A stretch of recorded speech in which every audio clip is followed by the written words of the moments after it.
Tinuro to life mo talaga, no? Ang suggestion ko na paikutin siya sa kamay mo. See? So, true nga. Alam mo bang hindi pumupunta sa office yung tao? Nandyan lang ata siya sa office kasi ang lakas ng tama sa'yo. Tapos tinake advantage mo naman.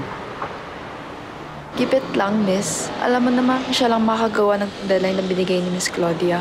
Promise, after nito, hindi na ako manghihingi ng tulong sa kanya. Alam mo, ang akin lang, sa kakaganyan mo, nagkaka-full scope yung tao. Sis, mali ang ginagawa mo.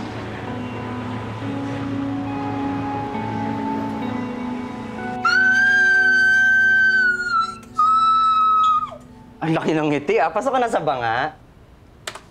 Congratulations, Miss Kang. Our client is impressed. So I am very glad to welcome you to our team. Congrats! Celebrate tayo? Dinner later? G! Ay, ako pas.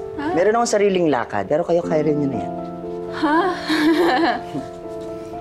Kaya naman deserving si Miggy dyan, okay? So, gano'n umeme dyan. Hindi, okay lang naman i-postpone eh. Next week na lang tayo kapag available na si Miss. Ha? Hindi. Ngayon, ang good news, next weekend celebration, kayo na lang dalawa. Okay? Magpapakik na lang ako next week. Huwag na maarte.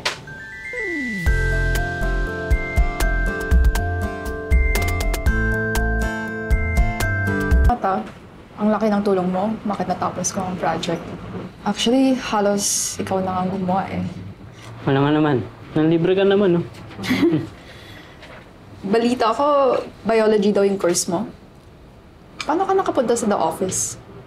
Mahabang kwento. Iniwasan mo lang ikwento eh. Ang totoo niyan, nag-resign ako dahil sa ex ko. Pinasok ko siya sa laboratory namin thinking na magkikita kami araw-araw.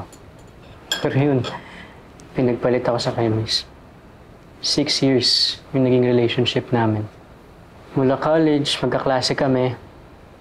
Naging owner pa ngayon dahil sa akin eh. Pero alam mo, parang binoyfriend lang niya ako just to advance your game.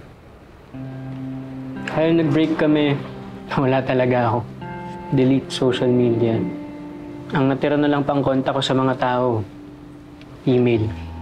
So, ano ka nalaman yun sa the office? Kasi nung nag-resign ako, gusto ko muna magpahinga sa buyer-related work.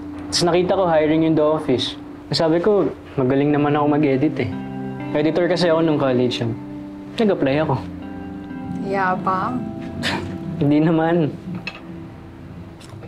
Hindi mo ba namimiss yung dati mong trabaho? Namimiss. Gusto kong bumalik pero ayokong ma-remind yung sa ex ko. Bakit mo hahayaang diktahan ng buhay mo sa nangyari sa ex mo? Kung gusto mo balikan ng dati mong trabaho, edi balikan mo. Baka manghinayang ka pa sa uli pag di mo ginawa. Ewan.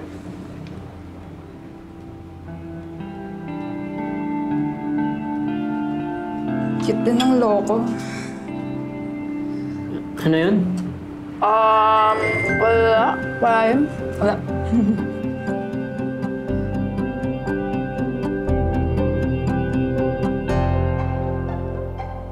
Okay, so didiretso na tayo sa postmortem. Unahin natin si Miss Kang. Masaya ang mga clients sa project na hinahandle niya. Mukhang may katapat ka na, Mr. De Las Marias, by the looks of it. Actually po, si Miguel... It's a win-win for the company po, di ba?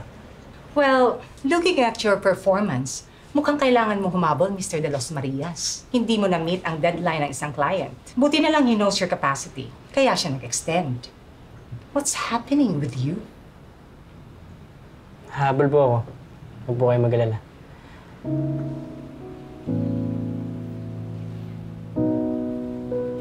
Guilty ako, miss. Ginamit ko si Miguel for my own gains, tapos sa the end, siya ang nawalan. Radusoy namin mo din na talagang ginagamit mo si baby boy. Kaya nga nagigilty eh. Pero sa una lang yun. Alam mo, ewan ko na lang sa inyo talaga. Meron akong sariling mga problema. Excuse me.